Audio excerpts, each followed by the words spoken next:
Switzerland ગયા. આપણને 2 flat કેવા સરસ મળ્યા કે એક ફ્લેટમાં બધી સામગ્રી થાય અને એક ફ્લેટમાં આપણે 2 ફેમિલી જે ઠાકોરજી પધરાવીને આવ્યા હતા. એટલે સવારે એ લોકો જે બનાવે સામગ્રી એ આપણે નહોતા ધરતા. શું કામ? કે એ જે 19 જણા હતા એમાં બધાને બ્રહ્મ સંબંધ નહોતો ને આપણે 2 ફેમિલી હતા એ તો સવાલ નથી કોઈ. તો સવારના ઓલું શીરા માટે માનભોગ માટે સોજી શેકીને લાવ્યા હતા. એ તરત વઘારી નાખીએ. પૌવા જરાક આલા લીલા કરીને લાવ્યા હતા એ વઘારીએ. અને બીજું બધું લાવ્યા હતા, પૂરીને પછી ફીકું ને 2-3 અથાણાને. હવે ઠાકોરજીને રોજ દહીં જમાવીએ આપણે સાંજે, એટલે સવારે એવું સરસ થઈ જાય. અંદર સે જીરાડું પધરાવીને ઠાકોરજી આપણી વ્યવસ્થા કરી કે આપણે ઠાકોરજીની કરી, ઠાકોરજી કરીને પણ દ્રઢ વિશ્વાસ રાખવાનો. બધાય ના પાડતા હતા ઠાકોરજી પધરાવે એને વર્લ્ડ ટૂર કરાય નહીં, ઠાકોરજીએ કરાવી. હવે અત્યારે આ પગને આ તબિયતે કશું તમે કરી શકો નહીં. આ 2 વાર ઉપરા ઉપરી ગયા એમાં દેવાઈ ગઈ તબિયતને. બોલવાની ત્રેવડ નથી રહી, શરીર એવું દુખે જ, પાય સેવા થયા છે, નખમાં તકલીફ. હવે નક્કી કરી લીધું કે હમણાં જવું નહીં. આકાશ કે લખી લઈએ ને તારી સહી લાવો. મારો કહેવાનો આશય એ છે કે પ્રભુ પધરાવીને જઈએ છીએ ને બધી વ્યવસ્થા મારો વાલો કરી દે છે. એક નાની વાત, શ્રદ્ધા. બંગાળમાં એક વૈષ્ણવ, હમણાં 60-70 વર્ષ પહેલાંની વાત, એ વૈષ્ણવને ઘેર ઠાકોરજી બિરાજે. એટલા પ્રેમથી સેવા કરે. ઠાકોરજી એનું સર્વસ્વ. ઠાકોરજી માટે કંઈ મંગાવ્યું હોય અને ઘરના ભૂલી જાય તો એ બેનને ગમે નહીં. ઘણીવાર નવું કાંઈક ફ્રૂટ આવ્યું હોય એટલે એમણે કીધું હોય કે પ્રભુ માટે લેતા આવજો. હવે એના વરને હીરાનો ધંધો તો ભૂલી જાય તો આ બેન રાતના એકલા ગાડીમાં જઈને લઈ આવે કે મારા ઠાકોરજી જ્યારે બી એમને કીધું હોય કે નવું ફ્રૂટ કેરી આવી ગઈ છે બજારમાં, તમે લેતા આવજો. તો મારા ઠાકોરજી મેં કીધું હોય ત્યારના રાહ જુએ કે બારીમાં હવે મને કેરી ધરાવવાની છે સિઝનની પહેલી. હવે એ ન આવે તો નિરાશ. સાક્ષાત છે ને પ્રભુ. હવે એ ભાઈને એટલો ભાવ. હવે ધીમે ધીમે એણે ધંધામાં છોકરાને મોકલી દીધા અને પોતે ઘરવાળા અરે ઠાકોરજીની સેવા કરે. પછી તો ઘરવાળા કરતાં એ વધુ તન્મય થઈ ગયા. માળાજી કરવાનો હોય તો કેવું કરું, આ કે તમે દુકાન નથી જાઓ? એ કે નહીં, હવે છોકરાઓ સંભાળશે. એટલે આ બેનને એવું કે આ તમને અનુભવ આટલો બધો ને તમે ઘરે રહ્યો, છોકરાને નહીં ખબર પડે, ધંધો પડી ભાગશે. બેન 30 વર્ષથી સેવા કરતા હતા પણ દ્રઢતા નહોતી. અને આ ભાઈને એવી દ્રઢતા આવી ગઈ કે પ્રભુ કરે સો ભલી કરે. ફૂલના માળાજી કરી દે, બુહારી મંદિર વસ્ત્ર કરી દે, શૃંગાર સુધીની સેવા પહોંચે, આ બધી સામગ્રી કરે. હવે એક વાર ઠાકોરજી એને સ્વપ્નમાં આજ્ઞા કરી કે તું વૃંદાવન આવ. હવે એણે ગળ્યું નહીં. બીજે દિવસે પાછું તું નીકળા નહીં, મેં તેરી રાહ દેખું. હવે આ ભાઈને એમ થયું એટલે એણે ઘરે કીધું ભાઈ હું હવે બંગાળથી વૃંદાવન કેટલું દૂર. અને આ એ જમાનાની વાત છે જ્યારે મથુરા સ્ટેશન નહોતું, હાથરસ ઉતરવું પડતું હતું અને જાવું ત્યાંથી પડતું હતું. એટલે ઘરમાં કીધું ભાઈ તો વૃંદાવન જાઉં. એમના પત્નીને પેટમાં તેલ રેડાણો કે ઓ માં 1 મિનિટ, એમના પત્નીને પેટમાં તેલ, એનો ઠાકોરજીની સેવા પહોંચતા હતા 30 વર્ષથી, પણ એનું ચિત્ત સંસારમાં જતું. બીજું, એને પ્રભુ સાક્ષાત છે એવું નહોતું ફીલ થતું, મૂર્તિ હોય એવી જ સેવા કરતા હતા. પ્રભુ ઉપર એને એટલો દ્રઢ વિશ્વાસ નહોતો. આ ભાઈને આટલા દિવસમાં દ્રઢતા આવી ગઈ, એટલે એની વહુને ના જતાયું. 30 વર્ષથી જે સેવા કરે, આ ભાઈ 30 દિવસથી સેવા કરતા હતા, દુકાન છોડી દીધી, કોઈ યારે બહુ વ્યર્થ વાણી વિલાસ ન કરે. સાંજે બધું 84-252 ને શિક્ષાપત્ર, ભાગવત છે બધું વાંચે. હવે આવી ગયા વૃંદાવન, તો ઠાકોરજીએ કીધું તું તમે આ સંતને મળજો અને એની સેવા કરજો, તમારો બેડો પાર. ગોતતા ગોતતા એ સંત પાસે ગયા. હવે સંતને આજ્ઞા નહોતી કરી ઠાકોરજીએ, એટલે સંતે બધું પૂછ્યું કે મારે તમારી સેવામાં રહેવું છે, હવે મારે બંગાળ પાછું નથી જવું. એટલે કે એમ અમે ન રાખીએ, તમારું ગુરુ કોણ, એની રીત કોણ, એની ભાત કોણ, એની પ્રીત કોણ.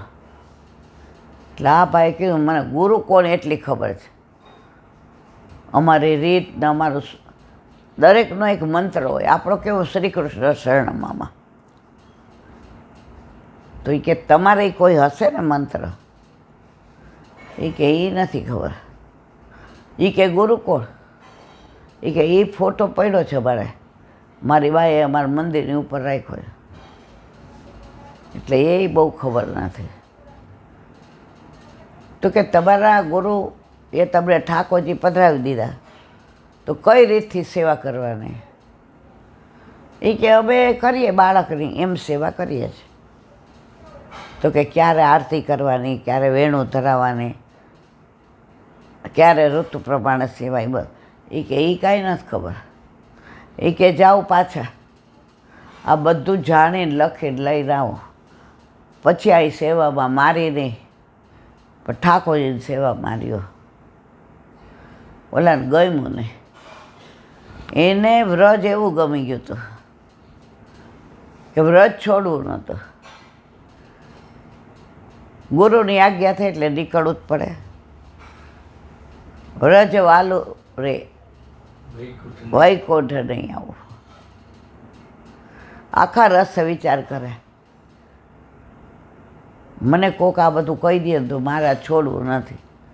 હવે મારે બંગાળનું મોઢું જોવું નથી, હવે મારે લૌકિકમાં જવું નથી, હવે એ છોકરાને એની માને એ બધામાં પડવું નથી. હવે સ્ટેશન ક્યાં? હાથરસ. એટલે એ જમાનામાં તો ઘોડાગાડીને અહીંથી આવીને અહીંથી આવી, એટલે સવારના નીકળેલા સાંજે હાથરસ આવે.